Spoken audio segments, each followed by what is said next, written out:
नमस्कार साथियों, explore with curiosity में आपका हाथ जोड़कर स्वागत है। आज हम लोग बात करने वाले महत्वपूर्ण टॉपिक के ऊपर, जिसका नाम है इजराइल फिलिस्तीन कॉन्फ्लिक्ट। आपको पता है कि बहुत दुनिया का सबसे पुराना और बहुत ही कॉम्प्लिकेटेड कॉन्फ्लिक्ट में से एक है इजराइल फिलिस्तीन कॉन्फ्लिक्ट। ये कॉन्फ्लिक्ट शुरू क्यों हुआ था, अभी तक क्यों चल रहा है और पूरा दुनिया मिलकर इस कॉन्फ्लिक्ट को क्यों नहीं सुलझा पाई है, इजराइल फिलिस्तीन कॉन्फ्लिक्ट को। आइए इसके बारे में डिटेल में बात करने वाले हैं। यहाँ पे देखिए दो मेजर प्रॉब्लम है, जिसके दोनों के ऊपर हम डिटेल में बात करने वाले हैं बहुत अच्छे तरह से। आपको पूरा जो वीडियो है बहुत ही इंटरेस्टिंग, बहुत ही इन्फॉर्मेटिव होने वाला है, तो शिद्दत से सुनने का काम कीजिएगा। आइए वीडियो स्टार्ट करते हैं। इजराइल मिडिल ईस्ट एशिया जिसको बोलते हैं, वहाँ पे क्या है, बसा हुआ छोटा सा देश है, जो पहले इजराइल नहीं था, पहले फिलिस्तीन था। फिलिस्तीन से पहले भी इजराइल था। तो ये जो कहानी था, ये एक बन गया कि कॉन्फ्लिक्ट का वजह। दूसरा कहानी क्या बन गया, यहाँ पे तीन जो धर्म है, इसका कॉन्फ्लिक्ट है जेरूसलम। इसके वजह से भी यहाँ पे क्या हो रहा है कि कॉन्फ्लिक्ट हो रहा है और वॉर हो रहा है। तो ये दोनों जो एस्पेक्ट है, इसके ऊपर हम डिटेल में बात करने वाले हैं। आइए एक एक करके धीरे धीरे बात करते हुए चलते हैं। आपको इजराइल अभी दिखाई दे रहा होगा, उसमें इजराइल में दो जगह दिखाई दे रहे हैं। एक ऊपर तरफ आपको दिखाई दे रहा होगा वेस्ट बैंक, और उसके उल्टा दिखाई दे रहा होगा गाजा स्ट्रिप। तो ये जो है यहाँ पे फिलिस्तीन लोग रहते हैं, और बाकी पूरे जगह पे इजराइल ने कब्जा कर लिया, जबकि पहले इजराइल यहाँ पे बिल्कुल भी नहीं था। ठीक है, कैसे कैसे क्या क्या हुआ, आइए धीरे धीरे बात करते हुए चलते हैं। इसमें थोड़ा सा पहले आपको इतिहास ले चलते कि इजराइल का इतिहास था क्या। यदि बहुत समय पहले का बात किया जाए तो यहाँ पे सिर्फ ज्यूस लोग रहते थे, और इसको इजराइल और फिलिस्तीन जो दोनों है, इसको दोनों को मिला दिया, इसको कैनान बोलते थे।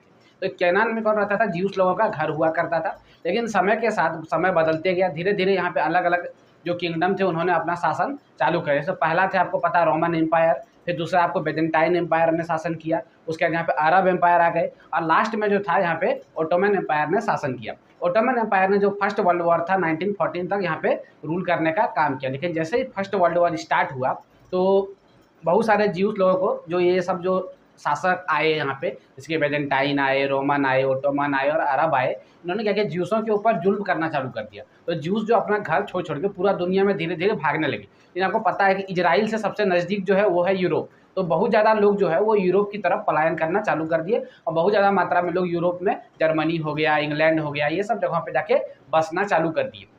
वर्ल्ड वॉर फर्स्ट में जो ब्रिटेन और जर्मनी एक तरफ था, एक तरफ ब्रिटेन था। तो ब्रिटेन को ज्यूसों का मदद चाहिए था और कुछ अलग करना था, जिससे क्या हो, जर्मनी हार जाए और ब्रिटेन को पूरा एडवांटेज मिल जाए, और इस एडवांटेज का मतलब लेकर ब्रिटेन जीत जाए। तो ब्रिटेन ने एक गेम खेला। ब्रिटेन ने क्या कहा कि जितने भी ज्यूस लोग हैं उसको अपना वो समय वाला घर याद करना हो जो इजराइल पहले था।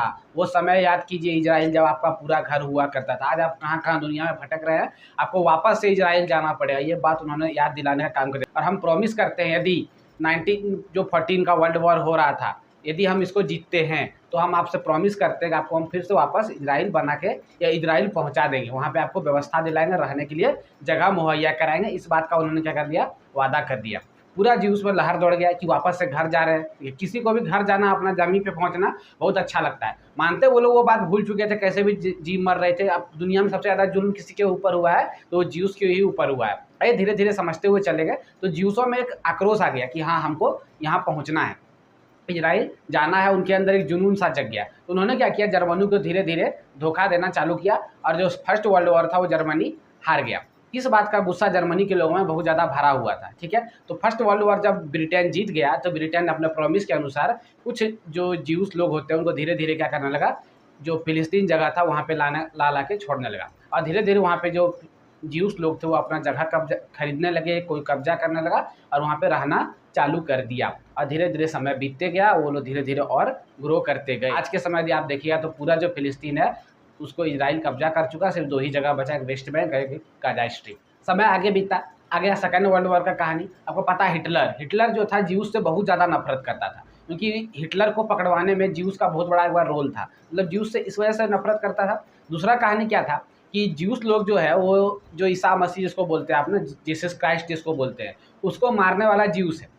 तो क्रिश्चियन जो लोग होते हैं वो लोग ज्यूस से बहुत ज़्यादा नफरत करते थे कि इन्होंने ही क्या किया है, मारने का काम किया है जो ईसा मसीह है उसको। इस वजह से जो नफरत था वो जो जर्मनी में था बहुत ज़्यादा फैला हुआ था। इस वजह से क्या किया कि जो हिटलर था उसने, आपको पता है, बहुत बड़ा बंद कमरा में बहुत सारे ज्यूसों को डाल के और जहरीला गैस छोड़ दिया था आपको सेकेंड वर्ल्ड वॉर से पहले। तो ये जो कहानी था वहाँ से लोगों को बहुत ज़्यादा ज्यूसों को भागने पे मजबूर कर दिया। जब सेकेंड वर्ल्ड वॉर स्टार्ट हुआ, सेकेंड वर्ल्ड वॉर 5 साल तक चला। 5 साल के बाद जब 1939 में इसका फैसला आया, ये भी ब्रिटेन के फेवर में आया। जर्मनी सेकेंड वर्ल्ड वॉर भी हार गया। जब सेकेंड वर्ल्ड वॉर जर्मनी हार गया तो सारे ज्यूसों को इंग्लैंड ने क्या किया, जो जर्मनी में रहते थे वो धीरे धीरे कहाँ पलायन करवा दिया, सबको इजराइल में धीरे धीरे पलायन करवा दिया। लेकिन जब इजराइल में इतने सारे ज्यूस आने लगे तो वहाँ के आसपास के देशों ने, फिलिस्तीन ने इसका विरोध करना चालू किया।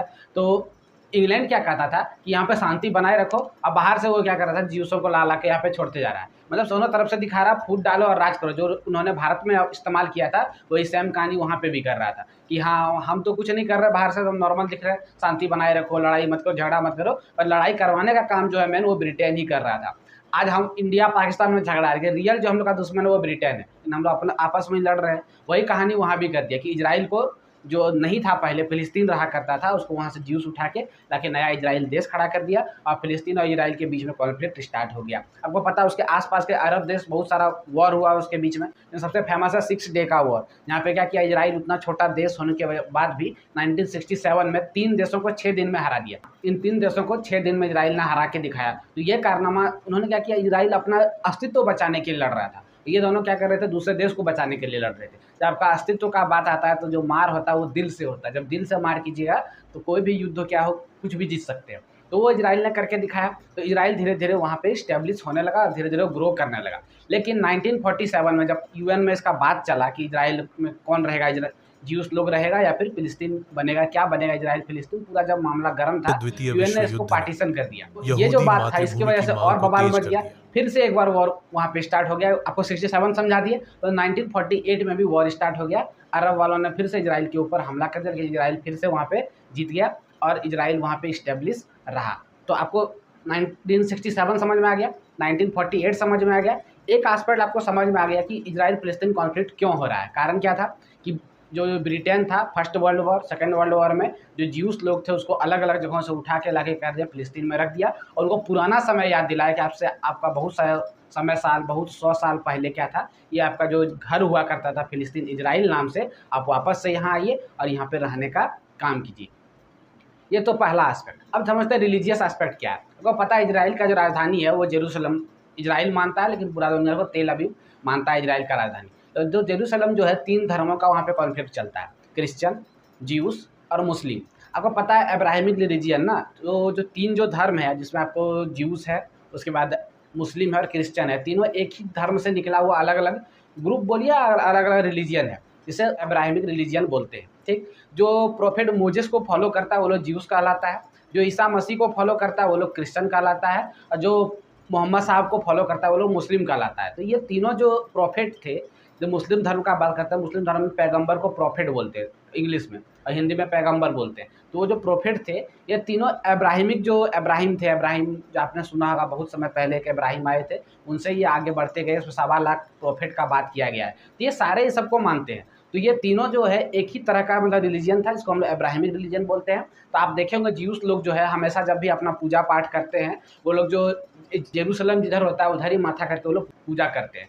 उसी तरह आप लोग देखेंगे हम लोग बोलते हैं उल्टा पूजा करता है मुस्लिम सर उल्टा पूजा नहीं करता है। वो लोग क्या करते हैं, जब मक्का मदीना होता है उधर फेस करके पूजा करता है। तो दुनिया में कहीं भी मुस्लिम हो उधर ही फेस करके अपना नमाज अदा करता है। तो यही कहानी था उसके पीछे। ठीक है, जैसे क्रिश्चियन में बाइबल होता है, वैसे ही जो ज्यूस लोग होते हैं वो लोग हिब्रू का पढ़ने का काम करता है ना, हिब्रू लोग का भाषा होता है। तो वो लोग उस तरह का सेम टू सेम क्रिश्चियन तो नहीं, पर क्रिश्चियन के जैसे ही वो लोग ज्यूस लोग भी होते हैं जो इजराइल में रहने का काम करते थे। ठीक है, तो बहुत समय पहले वहाँ पे क्या था, एक वेस्टर्न वॉल हुआ करता था जो ज्यूस के लिए बहुत ज़्यादा प्रसिद्ध है। मतलब ज्यूस के रिलीजियस एस्पेक्ट देखें तो उसके लिए बहुत ही इंपॉर्टेंट है वेस्टर्न वॉल। लेकिन जैसे जैसे समय बीता तो उसके ऊपर क्या हुआ, मुस्लिम का 2 चीज़ बन गया, जो मक्का मदीना है, उसके बाद तीसरा वो बहुत ज़्यादा रिलीजियस जगह है मुस्लिमों के लिए, जिसको आप बोलते हैं अलास्का जो टेम्पल है, और वहाँ पे साथ में क्या है जो डोम ऑफ रॉक है। ये दोनों जो है मुस्लिम के लिए बहुत ही रिलीजियस एस्पेक्ट के लिए बहुत ही इंपॉर्टेंट है। इसमें मुस्लिम भी जेरूसलम को चाहते हैं, ज्यूस भी जेरूसलम को चाहते हैं वेस्टर्न वॉल के लिए। अब बच गया क्रिश्चियन का बारी, जो ये दोनों जगह से कुछ दूर पर क्या है कि एक चर्च है जिसका नाम है सेल्फकर चर्च। इस चर्च जो है यहाँ पे ये बहुत ज़्यादा पवित्र चर्च माना जाता है क्रिश्चियन के लिए। और ये जो चर्च है यहाँ पे माना जाता है कि जो ईसा मसीह थे, जीसस क्राइस्ट थे, इसको यहीं पे सूली पे चढ़ा दिया गया था ज्यूसों के द्वारा। ठीक, कहानी समझते हैं, ज्यूस लोगों ने ईसा मसीह जो जीसस क्राइस्ट थे इनको सूली पे, जो क्रॉस वाला सूली होता है, उसके ऊपर क्यों चढ़ा दिया था। जीसस जो क्राइस्ट थे ये तो नॉर्मल तो ज्यूस थे, लेकिन धीरे धीरे इनका, जैसे बुद्ध जो थे ना वो हिंदू थे, लेकिन धीरे धीरे अपना नया धर्म क्रिएट किया, इसका नाम था बुद्धिज्म धर्म। बुद्धिज्म का शिक्षा दीक्षा देने चालू कर दिए। वही कहानी था ईसा मसीह के साथ, वही कहानी था जैसे क्रिस्ट के साथ। वो क्या करते थे कि वो तो ज्यूस थे, लेकिन उनको एक अलग वो बात करते थे जो क्रिश्चियन धर्म आगे चल के माना गया, तो वहीं से ज्यूस से ही निकलता क्रिश्चियन। तो ये बात जो था ज्यूसों को पसंद नहीं आया, उन्होंने क्रॉस बना के उनको सूली पे चढ़ा के उनके ऊपर कांटे ठोक दिया, जिससे उनका निधन हो गया। और ये बात से पूरा जो क्रिश्चियन समुदाय था पूरा गुस्सा में था, ज्यूसों से पूरा नफरत करता था। ठीक है, इसीलिए सेकंड वर्ल्ड वॉर में हिटलर ने क्या किया था, बहुत सारे लोगों को एक बंद कमरे में डाल के जहरीला गैस भी छोड़ने का काम किया था। अब जेरूसलम पे आते हैं, तो जेरूसलम 3 धर्मों का कॉन्फ्लिक्ट बन गया, क्रिश्चियन, ज्यूस और मुस्लिम।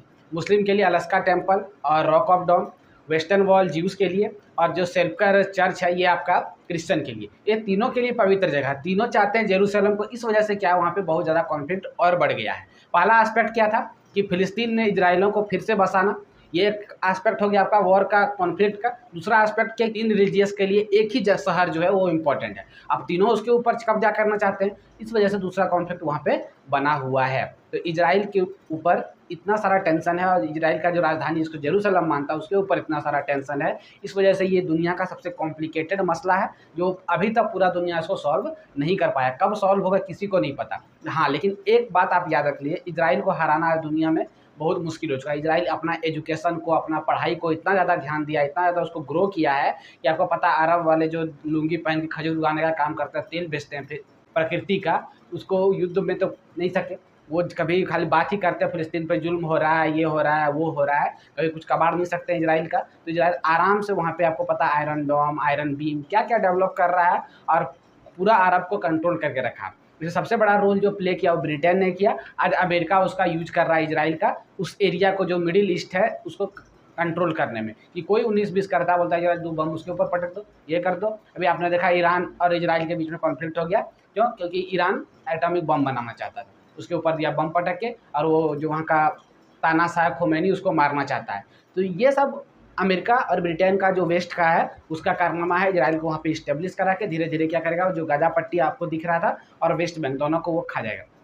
ठीक, गोलान हाइट तो आपको पता है कब्जा कर ही लिया था 1967 का वॉर जीतने के बाद। तो सबसे ऊंचा वाला पार्ट है, मतलब कि जो एक जगह है गोलान हाइट, ठीक, उसको क्या कर लिया इजराइल ने 1967 का जो वॉर हुआ 6 दिन में हारा के गोलान हाइट को कब्जा कर लिया। वो हाइट पे है और उसको फायदा हो रहा है वहाँ से। ठीक है, तो ये सारा इजराइल अपना एजुकेशन, अपना जो टेक्नोलॉजी, इसके ऊपर पूरा फोकस किया है, और आज इजराइल सर्वाइव कर रहा है। तो जब आप अस्तित्व के लिए लड़ते हैं तो आपका दिल से मार होता है, पहले भी हम बोल चुके हैं। जब दिल से कोई भी चीज़ मार होता है तो क्या होता है, आपका जीत में तब्दील होता है। जब आपको पता है अस्तित्व बचाने का बात है, वो वाला जब सिस्टम आ जाता है, आपका देश का बात आ जाता है, आपका खुद का अस्तित्व का बात आ जाता है, तो आपका जो अंदर से जो पावर आता है ना, बहुत बेहतरीन तरह से आप लड़ पाते हैं, और अपना जो पराक्रम होता है वो अच्छे ढंग से दिखा पाते हैं। इतना छोटा देश होने के बाद भी इतने सारे देशों को न्यूट्रल करके रखना, और अपने आसपास इतने सारे दुश्मन होने के बाद भी अपने आप को इस्टेब्लिश करना बहुत बड़ा बात है। तो इजराइल का इस एस्पेक्ट में तो तारीफ का बात है।